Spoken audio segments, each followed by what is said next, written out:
Então, podemos começar?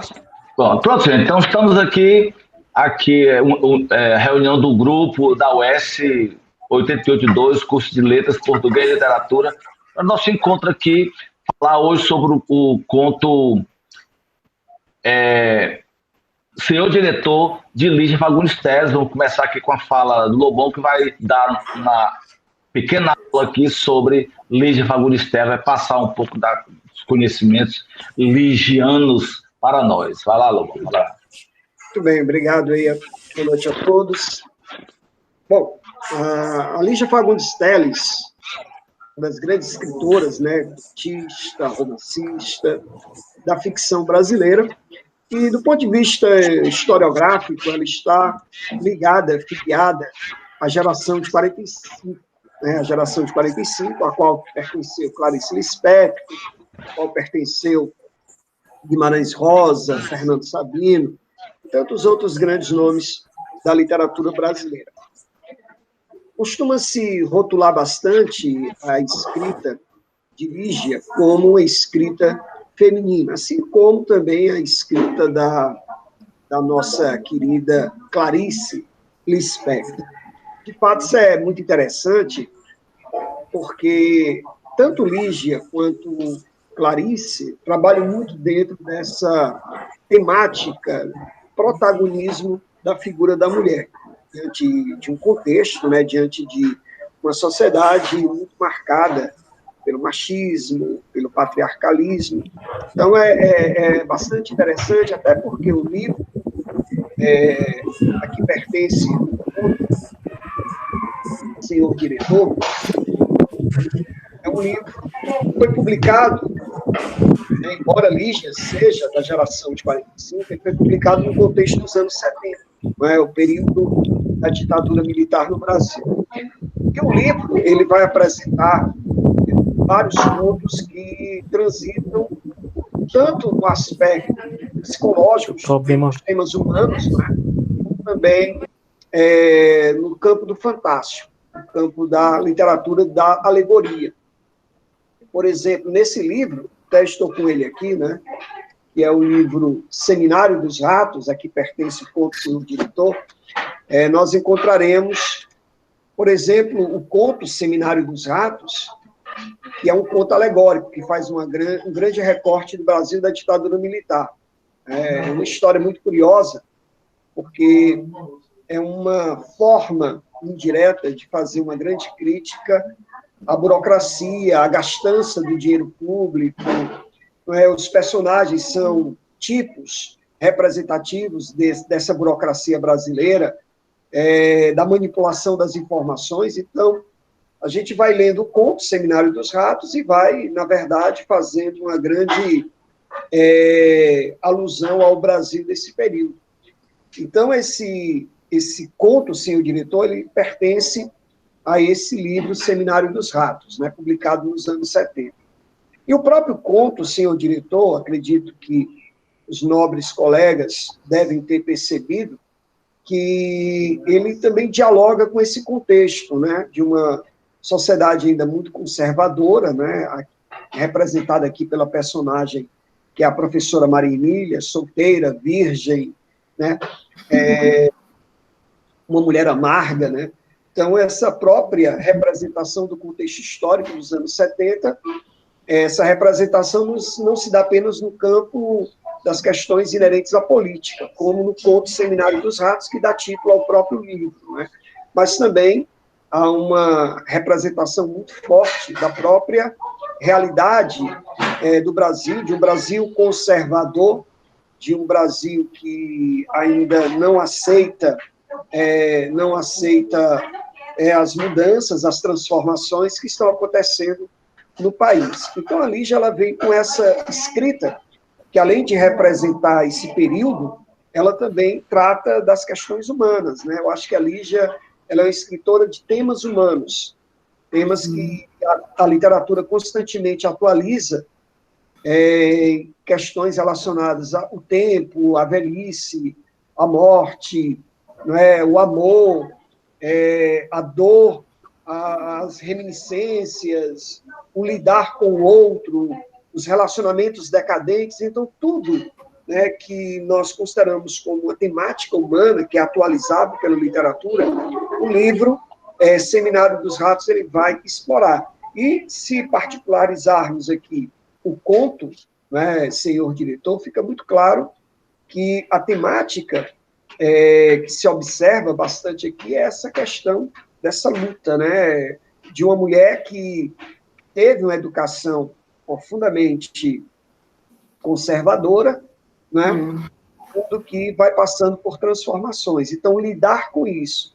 Então, isso é muito do humano, né, lidar com o novo, lidar com todas essas questões que se levantam diante de você e você, não é, muitas vezes, se sente emparedado diante dessas questões. Então, assim, eu não vou entrar muito em detalhe, até porque eu quero ouvir também o que vocês têm a dizer, né? Tenho que fazer essa escuta, porque aqui é um momento também de escuta, né? Das impressões que os queridos amigos também tiveram da leitura do conto, especificamente do conto, né?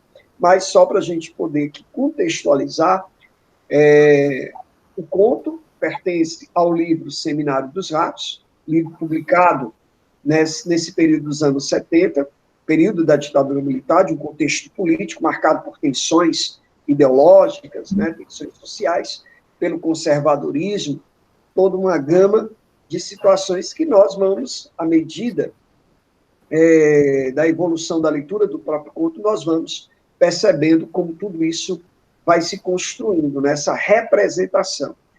Bom, então, como eu disse, a Lígia explora muito, ela está muito preocupada com esses temas humanos, né? Então, isso vai ganhando forma na sua escrita, essa escuta literária de um mundo em transformação, conforme a gente percebe aqui no próprio conto. Então, vou passar aí a palavra para a Josi, para as impressões, depois a gente retome com algumas colocações a mais daquilo que nós aqui pontuamos inicialmente. Josi?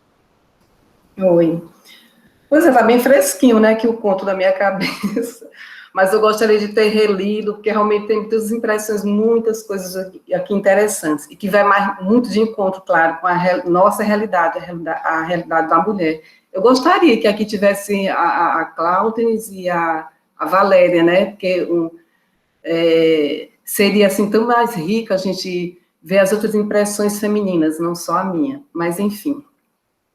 Bom, esse conto da Lígia, né, que inicia-se, exatamente, ela utiliza a primeira pessoa, né, quando ela ora, ela começa utilizando ela como personagem, né, a personagem que é a Maria Emília, né, que é a professora aposentada, enfim.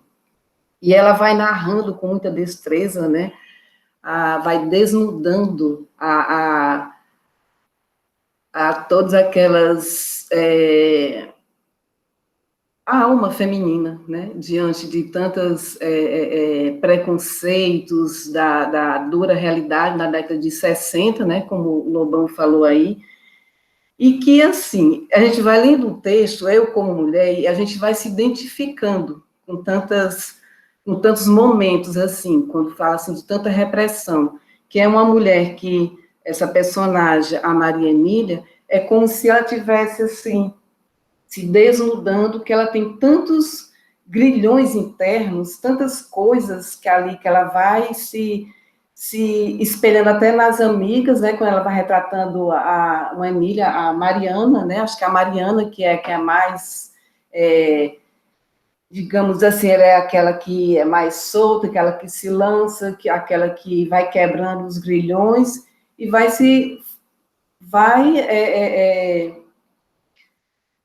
movimentando, ela vai, como posso dizer assim,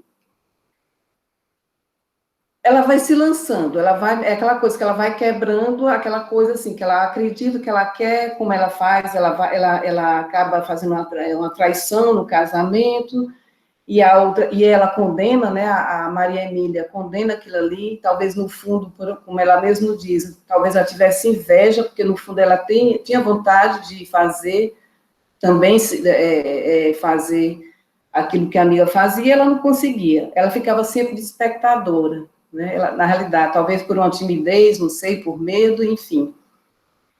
E aí ela vai se lançando. A questão também que ela fala, quando a amiga já quis fazer, fez várias cirurgias, né, estéticas, né, que já na idade, já na velhice, ela achava aquilo ali, já condenando, criticando a amiga, mas a amiga ia lá e fazia, enfim. Então, ela estava sempre ali ela não fazia, na verdade, ela estava só aqui, ali, na expectativa, ficava ali observando o movimento das amigas e a vida ia passando, e ela ali só de mera espectadora. E, enfim, que mais? Foi tanta coisa aqui que eu fui anotando, gente, mas foi assim, uma coisa assim tão rápida. Eu achei tão interessante que ela. Deixa eu ver. Bom, outra coisa deixa eu ver o que eu falei.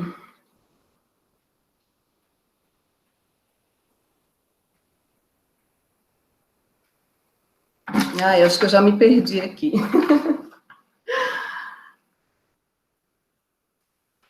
E durante a narrativa é interessante que ela vai, assim, quando ela está na frente, quando ela está na banca da revista, né, que tudo começa, ela está posicionada numa banca e ela começa a ver um jornal e vai vendo ali as notícias, e dali ela começa devagar, vai refletindo sobre a vida dela, sobre o que passou, e ela ela sente vontade, ela diz, por que eu não... Ela tem um momento que ela diz assim, ela está parada ali, está vendo aquelas notícias, o pensamento dela vai divagando, mas de repente ela tem vontade de ir, eu podia ir para a praça para ler. E, no entanto, ela não vai para a praça, ela vai, ela diz, não, mas se eu estiver na praça, vai ficar ali muito tempo, e ali ela desiste. Aí depois ela pensa de ir no cinema, mas ela fica pensando, mas no cinema, aí eu vou assistir, então ela olha assim em frente, vê que está no cartaz um filme nacional. E o filme nacional, ela já está imaginando que vai ser um filme que vai falar sobre sexo e tudo, e ali ela já vai divagando o pensamento sobre toda a repressão que ela sofreu, sobre a questão do sexo, que é como se nada daquilo ali fosse permitido a ela, na realidade, né? E ela vai divagando. Eu acho isso incrível, como é que a Lígia consegue fazer essa narrativa falando dessas questões assim tão próprias e tão inerentes à nossa feminilidade, né? E eu tiro assim, eu como assim falando assim de mim assim, porque eu me vi em muitas situações assim, porque na verdade assim eu tive uma educação bem repressora. Eu como filha única, né? Eu tive uma educação muito repressora, mas assim eu acho assim que vai muito de cada pessoa, assim, você quebrar esses grilhões e tem que ter muita coragem para a gente dizer assim, dizer um não e a gente se lançar. É muito interessante. E assim, eu viajei, gente, nesse conto da Lígia. E no fim, quando ela consegue tomar a iniciativa e de fato ela vai e entra no cinema e que ela vê aquela situação que está ali assistindo aquele filme, mas que na realidade ela não está nem assim desfrutando muito do filme, que ela começa a observar as pessoas, né? O que é que as pessoas estão fazendo, aquelas pessoas estão se permitindo aquele momento, enfim. E no fim que a gente vê é uma mulher cheia de muita repressão, aquela mulher que não viveu, que ficou só de espectadora da vida, né? E mesmo ela como sendo uma professora, uma mulher que estudou, enfim, que ela também teve durante as atividades dela, ela também, ela via aquele entusiasmo das alunas, né? Ela sempre, na realidade, ficou reproduzindo tudo aquilo que ela recebeu, toda aquela carga, né, que ela tinha, né? Então, assim, eu achei assim, muito interessante, muito gostoso mesmo essa leitura da Lígia, né? E eu não conhecia assim a Lígia, eu confesso assim, nunca tinha lido o conto da Lígia, foi o primeiro que eu li. E eu gostei muito, eu vou até procurar outros contos dela, não sei se tem assim com essa mesma temática, mas eu achei assim uma delícia e foi muito muito bom. É uma pena que a Valéria e a Cláudia eles não estão aí para poder complementar todas essas observações assim que eu tive em relação a essa narrativa da Lígia, mas que foi muito rica, muito profunda. Eu adorei mesmo, de verdade. Agora eu quero ouvir, assim, os colegas falando na questão da... O Lobão falou um pouco aí da Lígia, né, como ela se comporta, mas eu quero ver, assim, dentro das questões literárias, né, como é que Lígia, como é que vocês fazem essa análise? Eu vou falar aqui um pouco sobre a questão do conto, né? Quando a gente fazia faculdade, não sei se vocês lembram, ou se fizeram comigo essa cadeira, com a Lucinha, ela tinha um conto que ela adorava da Alice, chamava O Menino, né? Esse conto é divino, a gente explorou com a professora Lucinha esse conto até aquilo que ele podia nos dar. Diga. Desculpa, tu fala muito da Lucinha, eu não estou lembrada, porque tu fala assim na atividade, Lucinha, ela era professora de... Professora de literatura brasileira. Lucinha. Ela trabalhou com a gente o realismo e depois trabalhou com a gente uma cadeira, e nessa cadeira a gente falava muito sobre esse conto, né? Lucinha. Não é Lourdinha, não. Não é Lourdinha, não, rapaz. Era uma assim, parecida com a Ramalho, né? Você parecida com a Josi. Foi português de literatura. Então, assim, deve ser Lourdinha, eu estou confundindo aqui. Então, assim, tinha esse conto, né? Tinha esse conto que eu achava fantástico, foi talvez o primeiro conto que eu li dela. Depois a gente foi para os vestibulares da vida, né? Ler os livros, né? E lá estava Mistérios, da Lígia Fagundes Telles, né? Então, sobre o conto, o Carlos Miranda, no começo, falou, já deu um depoimento sobre a questão da proximidade do conto da Lígia, né? O senhor diretor, com a crônica. Na verdade, tem essa aproximação. Então, o Andrade, quando certa vez indagado sobre o que era um conto, ele diz: um conto é aquilo que você escreve e diz que é um conto.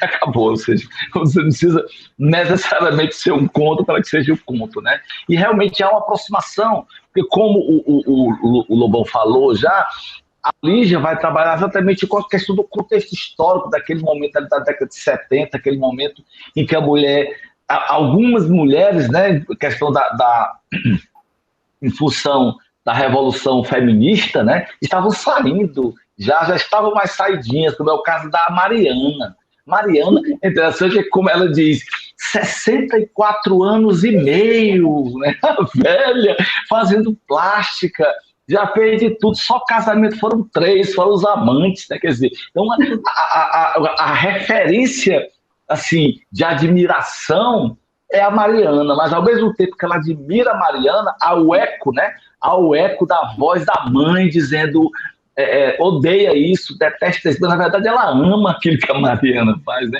Ela queria estar com a Mariana na praia, queria estar com a Mariana com os amantes também, mas aí ela acaba, digamos assim, obnubilando esse amor pela Mariana, exatamente como se fosse algo muito negativo, porque é a voz da mãe que ecoa. A mãe que teve 8 filhos e nunca sentiu prazer. E ela traz isso consigo, nessa, é uma amargura, quer dizer, ela sente a dor da mãe, ela sente aquele, digamos assim, o sofrimento que a mãe teve. Como é que pode você ter 8 filhos, né? Então, assim, o conto, uma das características do conto são as personagens, elas terem nomes e algumas características particulares, né? E a Mimi, né, a Maria Emília, tem essa característica particular, a questão da inveja mesmo, né? A questão do sofrimento, né? E ela vai delegando isso exatamente, a felicidade que ela não teve, ela vai lembrando das amigas. Tem uma que está com os netos, olha que coisa bonita. Ela não teve neto para estar com eles, a outra teve, né? Então essa característica particular da Mimi, aquele assombro dela quando ela vê aquele homem na capa da revista enlaçando aquela mulher, né? Aquela água escorrendo, ela de Sodoma. Interessante que a Lígia coloca na boca da Mimi essa questão do suculento, né? Como é suculento o sexo, né? O amor, como ele é bom, como ele é gostoso. Ele não é seco, né? Seco. Ela compara-se, então, bota para a pele, o corpo dela, ao Nordeste, mas ela lembra, lá de vez em quando chove, e de vez em quando fica úmido, né? E ela não fica mais úmida, já está seca, né? Então, essa característica da Mimi vai aproximar realmente o senhor diretor do conto, né? Do gênero conto. Tá? E é uma mudança. Outra característica do conto é a transformação da personagem. E no final a gente percebe que a Mimi se transforma, né? Mesmo ali, aquelas pessoas se beijando, se agarrando, o moço apalpando a moça, né? E ela se permitindo, aquilo ali traz lágrimas aos olhos dela, né? Não é porque ela não chora, não limpa as lágrimas não são do filme, relação ao filme, é daquilo que ela vê ali e nunca se permitiu. Então, essa característica, outra característica do conto, né, que é a transformação da personagem. A gente costuma dizer que um conto é como uma fonte, né, uma fonte da transformação. A personagem do final nunca é a mesma personagem da entrada, mas como o Carlos Miranda já falou, assemelha-se à crônica através da análise ali do cotidiano, a análise daquele momento ali, e que é uma análise que se perpetua, né? Não é uma análise que fica lá estancada lá na década de 70. Ainda hoje nós temos muitas pessoas, né? Muitas mulheres, né? que não se... que foram reprimidas, né? A criação repressora acabou formando pessoas amargas, né? Pessoas que não conseguem rir com a felicidade do outro porque ela não tem essa felicidade para si. Né? Eu queria ficar só nessa parte aqui do conto aí. Aí eu queria que o Ivan falasse sobre o conto, né, seu diretor, e depois o Carlos Miranda fecha lá, que ele está ansioso por falar ali. Tô percebendo ali que ele diz, eu vou descascar, vou me vingar desses aí. Vai lá, Ivanzão. Depois eu faço uma pergunta, eu queria fazer uma pergunta depois para vocês.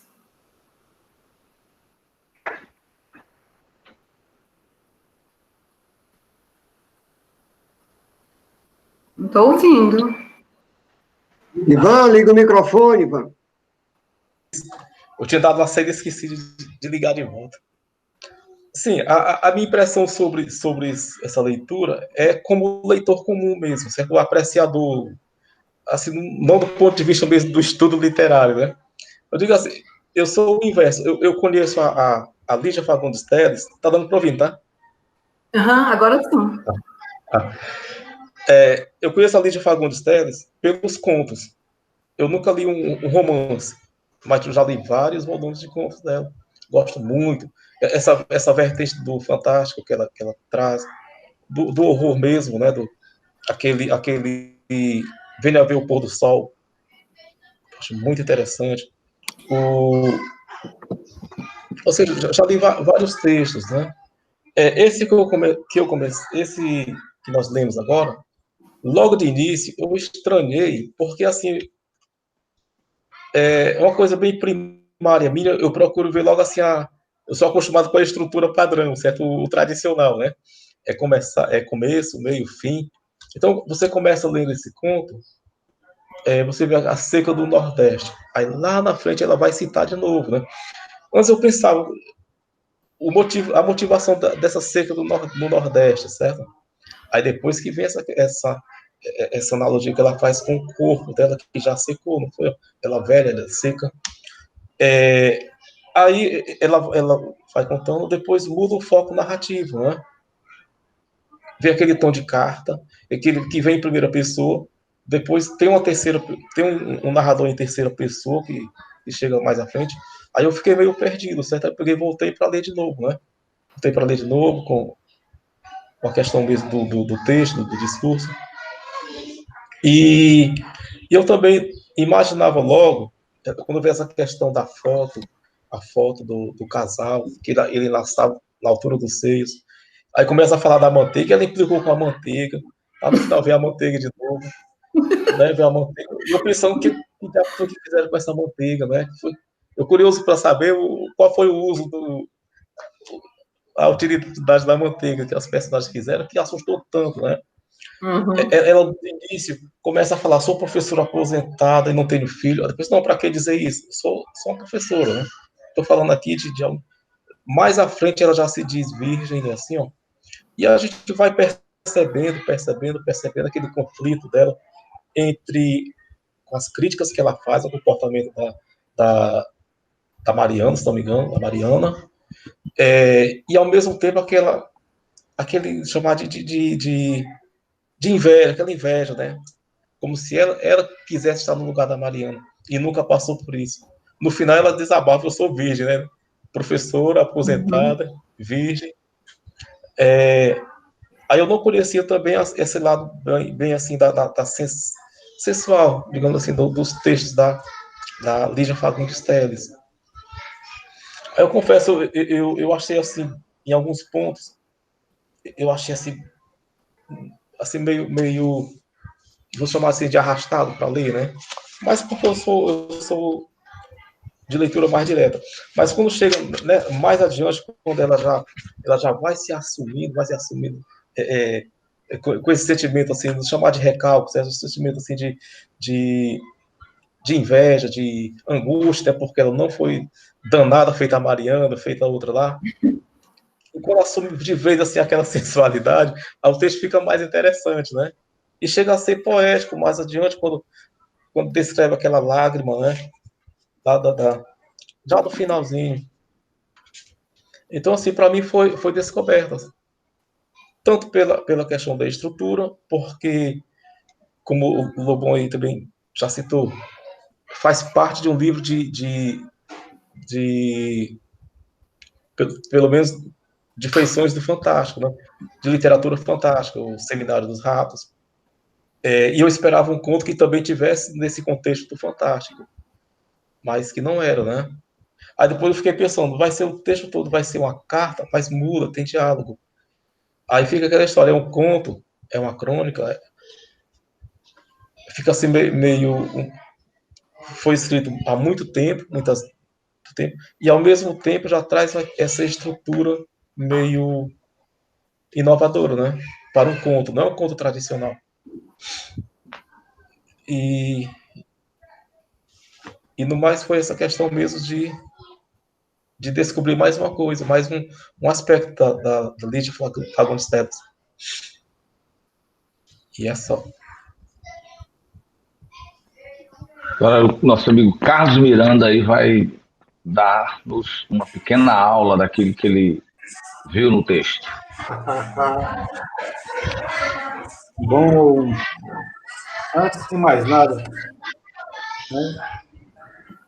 quando vocês falam da questão estrutural, eu já adotei para mim, eu acho que é uma mania de escritor. Todo texto para mim é um laboratório. Eu leio um texto imaginando escrevendo-o, né? Não sendo o leitor, mas sendo o escritor daquele texto. E às vezes eu digo, o que é que eu faria aqui? Por que ela fez isso aqui? Por que ele fez isso aqui?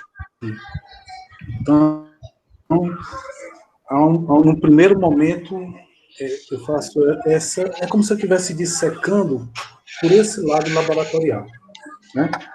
Aí eu já achei interessantíssimo. Por quê? Né? Essas digressões, a digressão que ela vai fazer com o Nordeste e a Amazônia, gente, eu digo, pelo amor de Deus, essa mulher é louca. O que foi que essa mulher cheirou? Porque é uma loucura, cara, como se você estivesse adivinhando. Eu sei que ela já está com tudo arquitetado, mas construir isso não é fácil. Tem uma parte, aí ela vai construindo tudo, deixando transparecer esse seu lado conservador e essa sua, digamos assim, esse conflito íntimo que está, né, bem claro o tempo todo. Mas só que tem um momento lá, gente, em que, lá no texto, eu separei bem aqui,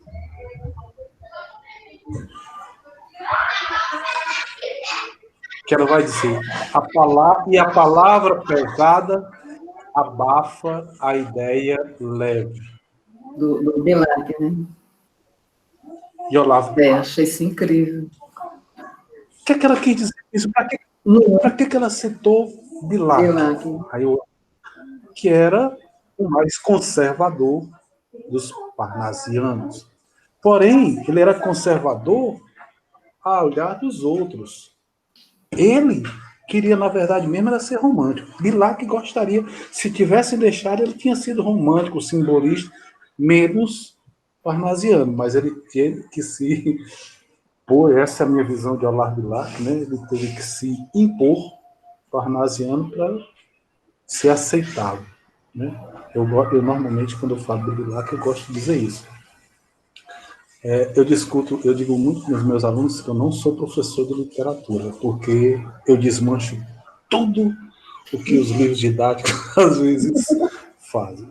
Então, aí eu digo, né, assim, olha a construção, o que é que ela vai fazendo? Ela disse, olha, eu sou conservador né, por, digamos assim, por construção, não por convicção. Aí tem uma outra passagem lá, cara, que essa, eu digo assim, cabe para nós. As meninas me dão medo, né? Eu tenho medo das alunas, como elas têm medo de mim, né? Mas elas me esquecerão, elas me esqueceram. E eu não esqueci dela, eu só fiquei velha. Cara, é uma chibatada em nós, professores, mas nós tomarmos cuidado e não envelhecermos. Né? Que doideira, que loucura. Eu não construiria isso, eu não tinha essa visão, eu não tinha essa capacidade. Por quê? Porque é se mostrar demais, é mostrar tanta fragilidade em tanta fortaleza. Vocês estão me entendendo? Eu estou ficando... Não, Vocês estão... É porque se eu estiver viajando demais, vocês dizem. tá na Mas estamos juntos. eu vi ali o quê? É muita fortaleza indicando muita fragilidade. Eu digo, meu Deus. Né? Cara, ela vai ao cinema, ela vai com preconceito. Que todos nós temos. Às vezes não assumimos, mas somos. Ah, eu não vou ler tal autor, porque tal autor já é aquilo. Ah, eu não vou ver tal filme. Entendeu? Nós temos isso. Né? O filme nacional da época era pornô chanchada, né? 1977. Era o que era possível, né, fazer com pouca grana. Não se tinha incentivo para coisa diferente. Aí eu volto ao que o colega Lobão disse no início, tudo isso por uma questão ideológica. Era bom para, né, quem estava no poder que as pessoas realmente não conhecessem outras coisas, só conhecessem aquilo. Né? Olha a sagacidade, olha a agucidade da criatura. Uhum. Né? Foi nos dizendo aquela velha história, ó, né? Conhecer é perigoso. Não é bom que as pessoas saibam, não. Não é bom que as pessoas conheçam, não. Né? Certo? E tem uma outra coisa, gente, que eu acho muito interessante. Tem um momento que ela fala das meninas, né? As meninas com os peitinhos encostando no birô e elas se excitavam com os peitinhos encostando na mesa e tal e tal. Ela usa essa linguagem, né, que a gente poderia até entender como chula, mas tem um momento lá, em um outro momento que ela vai falar falos, quando se porta ao órgão masculino. E eu fiquei, pô, por que a menina tem peitinho e o cara lá tem falos? Me veio a ideia de outra coisa. Como ela estava distante dos homens. Né? Ela, né, estava mais próxima da sua, mesmo que fosse enrijecida a sua sexualidade, a sua tensão, mas ela conhecia. E o homem, ela conhecia pelo aspecto grego. Ela conheceu, né, teoricamente. Então, quando eu faço essa analogia, falos é a teoria, peitinhos é a prática. Falos eu desconheço, peitinhos eu sei o que é. Não me permito, mas eu sei o que é. Cara, né, fiz essa outra questão de será que eu seria capaz de fazer um negócio desse? Eu não seria, né?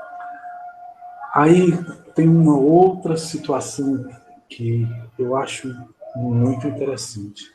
Não sei se vocês perceberam que ela usa luvas brancas. Mas por que luvas brancas? No cinema ela está sem luvas. Quando ela vê o casal se abraçando lá, se beijando, né? E ela supõe que eles estão fazendo sexo. Por que ela supõe? Porque não tem claridade. Não tem mais o lanterninha. É interessante a gente entender que ali ela não viu nada. Ela criou. Imaginou. Eu percebo assim. Ela não viu nada. Ela imaginou. Talvez ela até se imaginou. E de repente ela passa a mão na poltrona e vê que a poltrona está úmida. Aí ela, isso é semi, então ela põe a luva e fecha as pernas. Oh, por quê? Porque aquela velha história de um momento se ensinou que era possível engravidar só com isso. Aquela coisa que aquele temor, aquela coisa, não pode isso, não faça isso, você vai engravidar, entendeu? Aquele massacre de prerrogativas que as mulheres, né, a Josi está aí para confirmar isso, né? O que se sugere, não faça isso, não faça aquilo.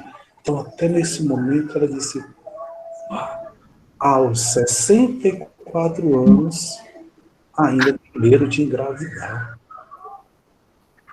Sentada numa poltrona de cinema. Gente, até que ponto essa mulher foi ferida, foi oprimida, foi apontada? E tem uma outra situação, vocês já falaram aqui, eu quero só voltar, né?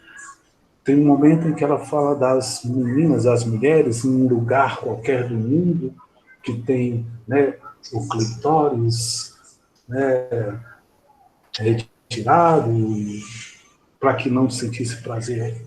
Aí depois ela disse, ó, né, minha mãe nunca sentiu prazer, nem precisou tirar o clitóris. Nem precisou disso. E quantas outras mulheres nunca tiveram prazer e nem precisaram passar por isso. Só, quer dizer, o que é que diz com isso aí? Gente, digamos assim, o terror psicológico, ele é muito mais forte do que o físico. Você se cura do físico. Mas o terror psicológico, que foi o que ela sofreu, você não se cura. Por que eu fiz essa lá? É um período, né, da ditadura, toda aquela coisa. Eu acho que ela quer dizer isso para a gente, né? Para nós não nos deixarmos aterrorizar, não nos deixarmos vitimar por esse terror psicológico do qual ela foi vítima.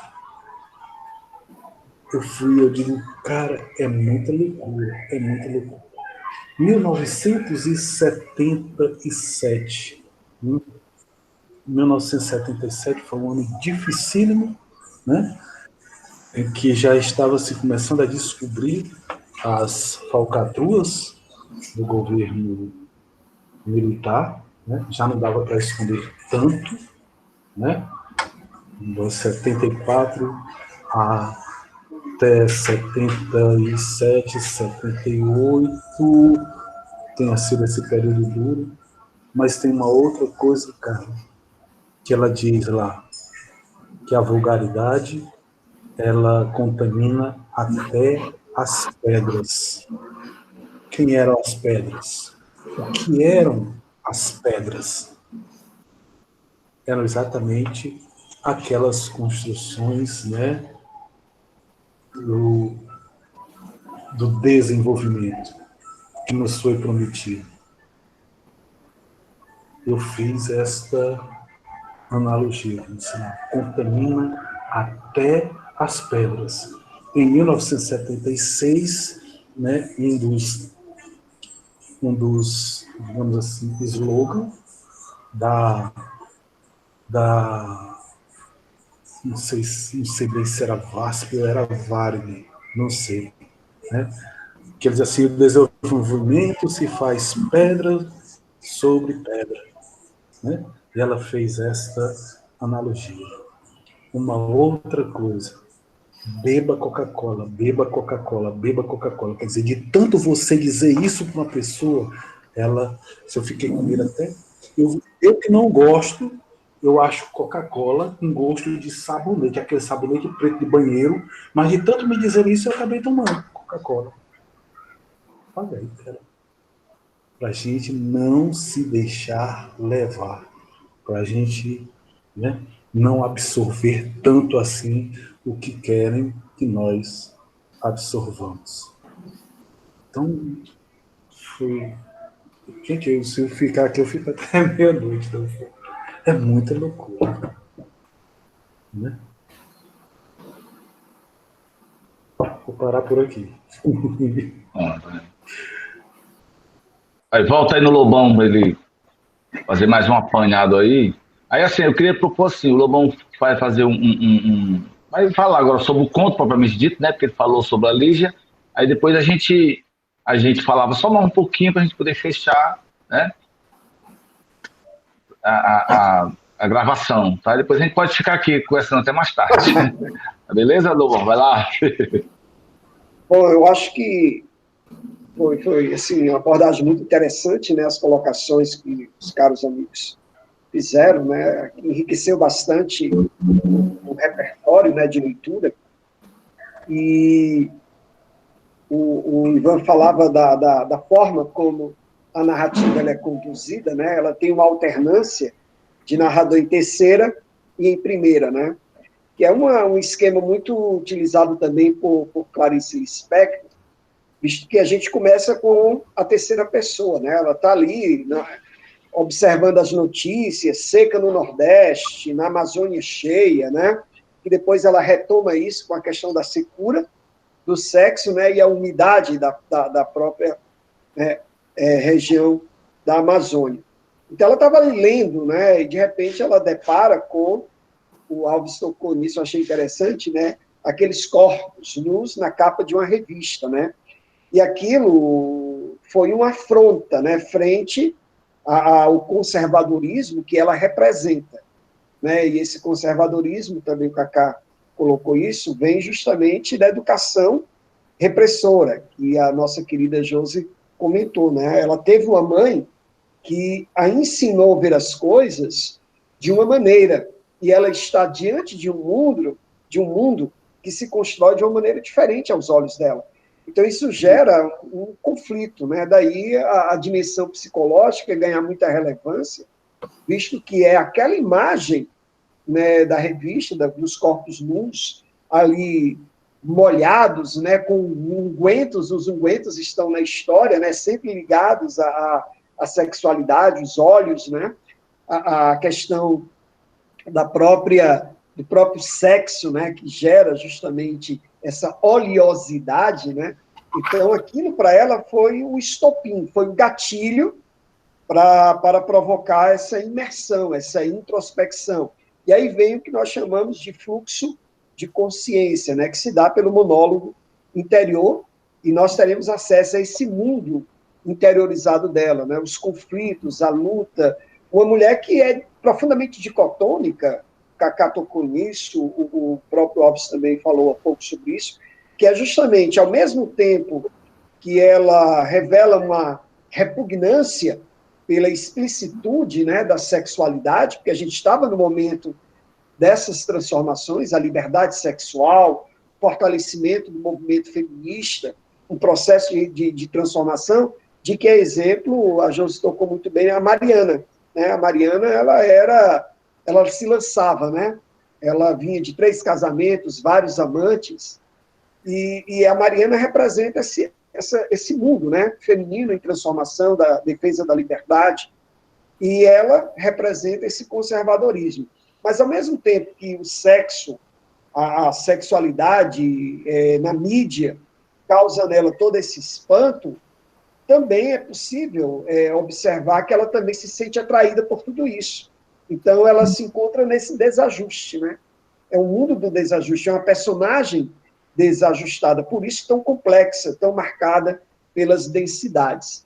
E o curioso é que esse gatilho, né, que vai permitir que ela mergulhe, né, no seu mundo interior, nessa exposição dos seus conflitos pelo monólogo interior, pelo fluxo de consciência, é muito interessante que nessa história toda ela imagina, ela cria uma carta imaginária que será enviada ao senhor diretor para falar sobre esse apelo da sexualidade na mídia, né?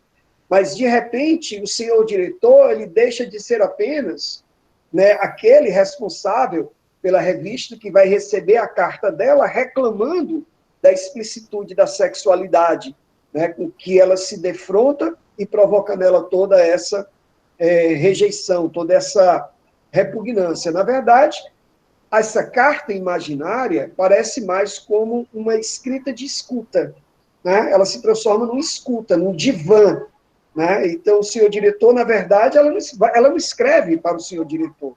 É uma carta imaginária, que, na verdade, funciona como uma espécie de divã, né, de confessor, para quem ela vai, imaginariamente, falar sobre a sexualidade explícita desse mundo na mídia, mas, na verdade, ela acaba falando da vida dela, da sua repressão, dos seus conflitos, da inveja que ela sente por Mariana, da questão da velhice, de uma mulher ser amarga. Então, o conto ele é muito interessante por conta desse vislumbre psicológico, né, o que gera toda essa densidade, e provoca no leitor, né, justamente as verdades, né? Então, elas são incômodas, né? Porque, de uma maneira ou de outra, o leitor ele vai, como Kaká, né, ele se coloca na posição, né, o que ela quis dizer com isso, né? Quais são as reflexões aqui propostas? Porque vai muito além dos próprios conflitos dela, vai muito além disso, vai para os próprios conflitos do ser humano, né? Que nós nos flagramos muitas vezes nesses, né, espectros dicotômicos, né? Daquilo que me atrai, daquilo que me causa repugnância ao mesmo tempo, como, né, tudo isso é o estopim, é o gatilho para algo que estava preso, né, que estava lá no fundo, né, que de repente explode por uma motivação externa. É muito interessante porque isso é uma característica da escrita também de Clarice. Você cria uma situação banal do cotidiano, né, e aquilo funciona como um gatilho, uma bomba que provoca toda a sua destruição, no sentido de permitir essa eclosão de verdades, né? Então, ela vai passeando por todo esse universo. E o mais interessante que há outros aspectos que aborrecem a Maria Emília. Não é só a questão da sexualidade que provoca nela, ela também está cansada da própria cidade, da poluição, da sujeira, tudo aquilo, né, é aborrecimento, né? E o que vai, de fato, reforçar, reiterar essa coisa de uma velhice amarga, solteira, virgem, né, o arrependimento, né, do balanço que ela faz da vida, se valeu a pena viver uma vida inteira, né, imaginando ou sendo ali vítima de uma formação profundamente repressora, não é? E a questão do se valeu a pena, né, ter permanecido virgem, né? Então, a Mariana surge ali como justamente o avesso dela, né? E, ao mesmo tempo que ela recrimina a Mariana, ela também admite que ela sentia inveja, né? Mas agora, como no final do conto, né, que ela coloca, né, que tudo secou, né? Tudo secou. Né? E essa secura que lembra a ideia do Nordeste, o Nordeste ainda é mais feliz, porque de vez em quando chove, tudo secou em mim, né? Tudo secou em mim, como o Alves destacou, né? Então, é um conto, assim, extraordinário nesse sentido, por conta das verdades, né? Que elas são incômodas, elas são, né, agressivas, né? E o leitor vai sendo conduzido por todo esse território de descobertas, de rejeições, de dor, né? Uma coisa que chama muita atenção e que vocês tocaram aí, que é a questão da sexualidade, né? Que vem da mãe, né? Que ensinou a ela que sexo é uma coisa dolorosa, né? Que sexo era algo doloroso. Então, uma mãe que teve muitos filhos, mas que nunca teve um orgasmo, né? Então, a ideia de que a mulher nasceu para satisfazer o homem, né? E não para ter a sua satisfação, ter os seus orgasmos, ter a sexualidade como algo positivo. Só para fechar aqui meu comentário, que eu achei muito interessante, a história da manteiga, né? Que é uma intertextualidade com o filme O Último Tango em Paris, estrelado pelo Marlon Brando, pela Maria Schneider, né? E que foi um filme proibido no Brasil, né?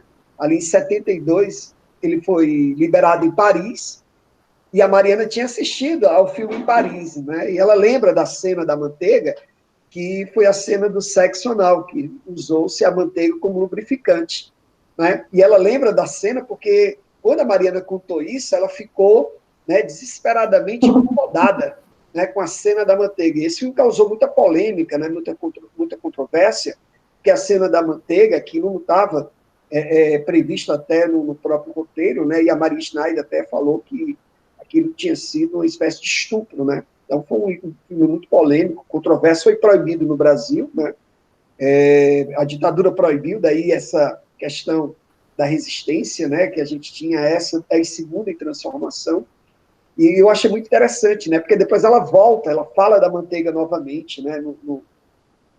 O que ela fala até no final do texto, no conto está se encerrando, ela fala novamente, ela toca na manteiga, né? Eu acho muito interessante essa intertextualidade que ela faz com o próprio contexto de representação do conto. Bom, mas eu falei demais, aí os amigos podem também complementar, falar alguma coisa. Eu queria só encerrar aqui a gravação, assim, né? Estamos aqui com o professor Paulo César Lobão, com o Carlos Miranda, o professor Carlos Miranda, Ivan Melo e a professora Josi aqui, debatendo sobre o conto Senhor Diretor, Luiz Fagundes Telles. Vou encerrar a gravação aqui e a gente continua aqui nos bate-papo. Aqui, peraí. Deixa eu... Até mais, pessoal.